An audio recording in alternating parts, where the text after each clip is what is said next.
నమస్తే, welcome to our channel. కూటమి ప్రభుత్వం అధికారంలోకి వచ్చి దాదాపు 10 నెలలు అవుతుంది. మరి కూటమి ప్రభుత్వం అధికారంలోకి వచ్చినప్పటి నుంచి కూడా మాపై అక్రమ కేసులు బనాయిస్తుంది అని చెప్పి వైసీపీ నేతలందరూ కూడా అంటున్నారు. మరి మేము ప్రజల తరపున పోరాడుతున్నాం, ప్రజల్లో మమేకమై ఉంటున్నాం, ఎన్ని కేసులు పెట్టినా భయపడేది లేదు, అరెస్ట్ చేస్తే చేయండి అన్న నాయకులంతా ఇప్పుడు పోలీసులు నోటీసులు ఇద్దామన్నా సరే అజ్ఞాతంలోకి వెళ్ళిపోయిన సంఘటనలు చూసాం. మరికొందరు అయితే ముందుగానే ముందస్తు బెయిల్కి ప్రిఫర్ చేయడాన్ని చూసాం. మరి కేసులంటే భయం లేదన్న వాళ్ళు ముందస్తు బెయిల్కి వెళ్ళడాన్ని ఏ విధంగా చూడాలి, అసలు నోటీసులు కూడా తీసుకోకుండా అజ్ఞాతంలోకి వెళ్ళడాన్ని ఏ విధంగా చూడాలి, ఇవన్నీ కూడా తెలుసుకునే ప్రయత్నం చేద్దాం. దీన్ని పూర్తిగా విశ్లేషించడానికి మనతో పాటుగా ఉన్నారు ప్రముఖ రాజకీయ విశ్లేషకులు కొత్త రవీంద్రబాబు గారు. సార్ నమస్తే. సార్, కూటమి ప్రభుత్వం అధికారంలోకి వచ్చినప్పటి నుంచి కూడా మాపై అక్రమ కేసులు బనాయిస్తుంది, మేము ఏం తప్పు చేయలేదు, మేమేం అక్రమాలు చేయలేదు, ఇది వైసీపీ ప్రధానంగా ఆరోపిస్తుంది. సార్, మరి మొత్తానికి ఎన్ని కేసులు అంటే పెట్టుకోండి, మాకు భయం లేదు, మేము ఎక్కడికి అరెస్ట్ చేస్తే చేసుకోండి. మా అధినేత చెప్పాడు 3 నెలలు ఉండి వచ్చేయండి జైల్లో, ఏం కాదు నేను 16 నెలలు ఉన్నాను అని చెప్పి నా సంఘటనలు కూడా కొన్ని ఉన్నాయి. సార్, మరి ఇప్పుడు ఎందుకని ముందస్తు బెయిల్కి వెళ్తున్నారు అందరూ కూడా?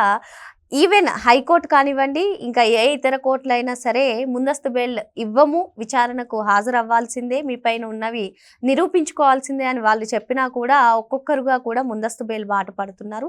అసలు ఏమంటారు సార్ మీరు? ఆంధ్రప్రదేశ్ రాష్ట్రంలో గతంలో పరిపాలించిన వైఎస్ఆర్ కాంగ్రెస్ పార్టీ అక్రమాలు, దౌర్జన్యాలు, అధికార దుర్వినియోగానికి పరాకాష్ట ఈరోజు 1 by 1 సీరియల్గా ఒక్కొక్కరు అవినీతి అక్రమాలు బయటకు వస్తూ ఉంటే విదేశాలన్నా పారిపోతున్నారు, బెయిల్ కన్నా అప్లై చేస్తున్నారు, లేదా హార్ట్ అటాక్తో అన్న హాస్పిటల్లో అడ్మిట్ అవుతున్నారు, లేదా బాత్రూంలో పడి కాలు చేయో ఇరిగిపోతూ ఉంది. ఇన్ని ఎందుకు జరుగుతూ ఉన్నాయి? ఒక పక్కన ఇవి జరుగుతూ ఉన్నాయి, ఇంకొక పక్కన మీరు చెప్పినట్టు కేసులంటే భయం లేదు అని అంటున్నారు, ఇంకొక పక్కన ఏమంటున్నారు అక్రమ కేసులు అంటున్నారు. ఏది అక్రమం, ఏది సక్రమం? డెఫినేషన్ ఏంటి? ఎట్లా అక్రమం అవుతుంది? అక్రమం అంటే ఏంటంటే రఘురామకృష్ణరాజుని కస్టోడియల్ టార్చర్ చేశారే, దాన్ని అక్రమం అంటారు. అప్పట్లో ప్రతిపక్ష నాయకుడిగా ఉన్న నారా చంద్రబాబు నాయుడు గారిని నైటు బయట స్ట్రీట్లో ఉన్నప్పుడు మీటింగ్లో అరెస్ట్ చేసి తీసుకెళ్లారే, దాన్ని అక్రమం అంటారు. అంతే తప్ప ఇంటికి వచ్చి నోటీస్ ఇచ్చి పద్ధతిగా స్టేషన్కి తీసుకెళ్ళి తర్వాత 24 అవర్స్లో జడ్జి ముందు ప్రొడ్యూస్ చేస్తే అది రిలవెంట్ సెక్షన్స్ పెట్టి కస్టోడియల్ టార్చర్ చేయకుండా కస్టడీలోకి తీసుకొని ఇన్వెస్టిగేషన్ చేస్తే పోసాని కృష్ణమురళిలాగా అక్రమం అని అనరు. అది ఎక్కడ అక్రమం అవుతుంది? సక్రమం కదా. ఒకటి. రెండోది, మీరు చూసినట్టయితే సీరియల్ అది వల్లభనేని వంశీ దగ్గర నుంచి మొదలు పెడితే చాలామంది ఉన్నారు, పెద్ద లిస్టే ఉంది. వల్లభనేని వంశీ చేసిన అక్రమాలు అన్నీ ఇన్ని కావు. అన్నిటికంటే పరాకాష్ట ఏంటంటే ఎలక్షన్కి ముందు 11,000 ఇళ్ల పట్టాలు ఆయన పంపిణీ చేశాడు, కానీ ల్యాండ్ లేదు, సర్టిఫికెట్స్లో తహసీల్దార్ సంతకం ఫోర్జరీ. ఇటువంటి అసలు రకరకాల పెద్ద లిస్ట్ ఉంది. ఆయన్నే అరెస్ట్ చేశారు. మరి ఆయన అందగాడని అరెస్ట్ చేశాడని చెప్పి మాజీ ముఖ్యమంత్రి అన్నాడు. ఇందులో అందగాడు ఏందో ఆ ప్రస్తావన ఎందుకు వచ్చిందో మనకు అర్థం కాదు. సో తర్వాత సబ్సిక్వెంట్గా పోసాని కృష్ణమురళి చూసాం మనం. అరెస్టు చేసేయడానికి వచ్చినప్పుడు ఇంటి దగ్గర ప్రొసీజర్ ప్రకారం అరెస్ట్ చేశారు. ఇందులో అక్రమం ఎక్కడుంది? సక్రమమే కదా. అప్పట్లో 11 కేసులు నమోదైనాయి. అరెస్ట్ చేసి 1 by 1 ప్రొసీడ్ అవుతూ ఉంటే ఆ కేసులు 20 అయినాయి. సో ఇంకా 30 కంప్లైంట్స్ పెండింగ్ ఉంది, ఎఫ్ఐఆర్ బుక్ అవ్వాల్సింది. ఇవన్నీ పీటీ వారెంట్ల వల్ల ఒకదాని తర్వాత ఒకటి జైలు జీవితం గడిపాడు. తర్వాత ఫైనల్గా బెయిల్ వచ్చింది. జడ్జి గారిని కూడా ఎమోషనల్ బ్లాక్మెయిల్ చేసి నేను సూసైడ్ చేసుకుంటాను, నా వల్ల కాదన్నాడు, సరే వదిలేశారు. ఇప్పటికీ వైఎస్ఆర్ కాంగ్రెస్ పార్టీ అక్రమాలు చేసిన వాళ్ళు, దౌర్జన్యాలు చేసిన వాళ్ళు ఇంకా సిగ్గు లేకుండా భయపడం లేదా అక్రమ కేసులు పెడుతున్నారు అని మాట్లాడటానికి ఏ విధంగా నోరు అదుపులో ఆ విధంగా మాట్లాడుతున్నారు అర్థం కాల. విడుదల రజనే ఉంది, టెక్నికల్ ఎవిడెన్సెస్ అన్నీ ఉన్నాయి. 2.20 crores తీసుకున్న విషయం క్లియర్గా ఎవిడెన్సెస్ ఉంది. ఆమెకు నోటీస్ ఇచ్చారు. నోటీస్ ఇచ్చినప్పుడు అక్రమం కదా, అరెస్టులకు భయపడరు కదా, ముందస్తు బెయిల్కి ఎందుకు వెళ్ళారు? మిథున్ రెడ్డి గారు ఉన్నారు, లిక్కర్ స్కామ్లో ఇరుక్కున్నారని పేరు వచ్చింది, కానీ ఆయనకు నోటీస్ ఇవ్వలా. నోటీస్ ఇవ్వకుండానే భయపడి ముందస్తు బెయిల్కి ఎందుకు వెళ్ళాలి? ఎందుకు వెళ్ళవలసిన అవసరం వచ్చింది? అంటే అందులో ఇన్వాల్వ్ అయ్యి ఉన్నారు అని వాళ్ళకి తెలుసా? అంటే వాళ్ళు నమ్ముతున్నారు, ఇన్వాల్వ్ అయ్యి ఉన్నాం కాబట్టి భయపడుతున్నారు కాబట్టి బెయిల్కి వెళ్ళారు. లేకపోతే ముందస్తు బెయిల్కి వెళ్ళాల్సిన అవసరం ఏంటి? నీకు భయం లేదు కదా, మరి ఎందుకు వెళ్ళాల్సి వచ్చింది? అదేవిధంగా సకల శాఖ మంత్రి కూడా ముందస్తు బెయిల్కి వెళ్ళారు. చాలామంది లిస్టులో వీళ్ళంతా కూడా ముందస్తు బెయిల్కి వెళ్ళటం లేదా హాస్పిటల్కి వెళ్ళటం.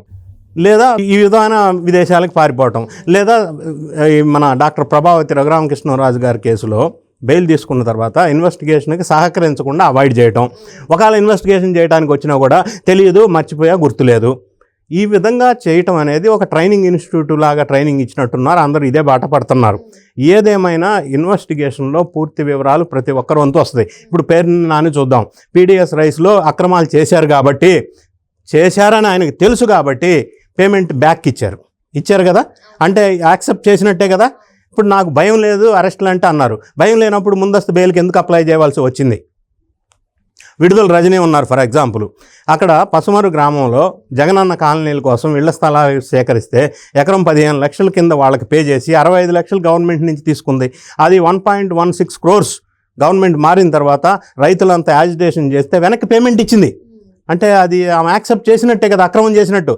మరి వీళ్ళందరికీ అక్రమాలు చేశామని తెలుసు కాబట్టే ముందస్తు బెయిల్కి వెళ్తున్నారు, తెలుసు కాబట్టే భయంతో ముందస్తు బెయిల్కి వెళ్తున్నారు, లేకపోతే వెళ్ళాల్సిన అవసరం ఏంది? ఇవన్నీ లిస్ట్ అంతా చూసినట్టయితే మనం మాటలు చెప్పేది ఒకటి, భయం లేదు, అక్రమ కేసులు రెండోది. వీటన్నిటికీ ఇన్స్పిరేషనల్ పర్సన్ ఒక అతను ఉన్నాడు. ఈ సిబిఐ ఈడీ కేసుల్లో 11 సంవత్సరాల నుంచి హానీమూన్ బెయిల్ జీవితంగా అనుభవిస్తున్నట్టు అతను ఏమి ఇన్స్పిరేషన్ చేస్తున్నాడు శ్రేణులకి? నేను జైలుకి వెళ్ళి వచ్చా, ఇంతకాలం ఉన్నాను, మీరు కూడా జైలుకి వెళ్ళండి, పర్లేదు. రెండోది, 3 సంవత్సరాలు కళ్ళు మూసుకోండి, మన గవర్నమెంట్ వస్తుంది. కళ్ళు ఎందుకు మూసుకోవటం? కళ్ళు తెరవాలిగా, తెరిస్తే కదా నీకు తెలిసేది ఏందో. కళ్ళు మూసుకోవటం ఏంటి? ఇదా శ్రేణులకు ఇచ్చే ఇన్స్పిరేషను? ఇదా నిన్ను ఆదర్శంగా తీసుకొని శ్రేణులు జైలుకి వెళ్ళాలి అని చెప్తున్నావా నువ్వు? జైలు బాట పడతావంటే వీళ్ళు పరామర్శ బాట పడతా ఉన్నారు జైలుకి. ప్రతి జైలుకి ఎన్ని రోజులని పోతారు?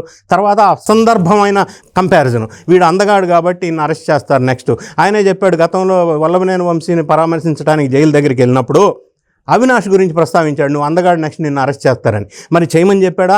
లేకపోతే అందగాడు అనే సంభాషణ ఎందుకు వచ్చింది?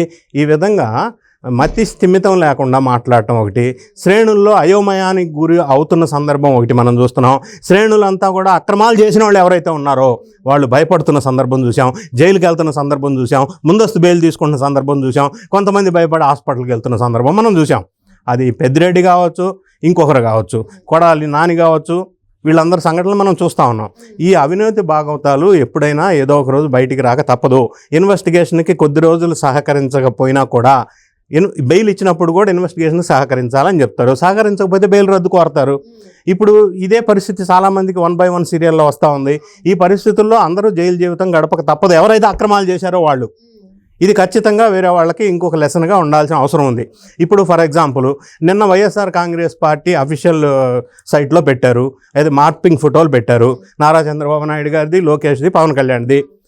సో ఒక పక్క ఇన్ని సోషల్ మీడియా మితిమీరి ప్రవర్తించటం వల్ల కొంతమంది కేసులు, జైలు, బెయిలు, రిమాండ్, ఇన్వెస్టిగేషను, ఏడుపులు గడిపి బయటకు వస్తూ ఉంటే, ఈ రోజున మళ్ళీ నిన్న వైఎస్ఆర్ కాంగ్రెస్ పార్టీ వాళ్ళు పెట్టిన ఈ మార్ఫింగ్ ఫొటోస్ ఏం సందేశం ఇస్తుంది?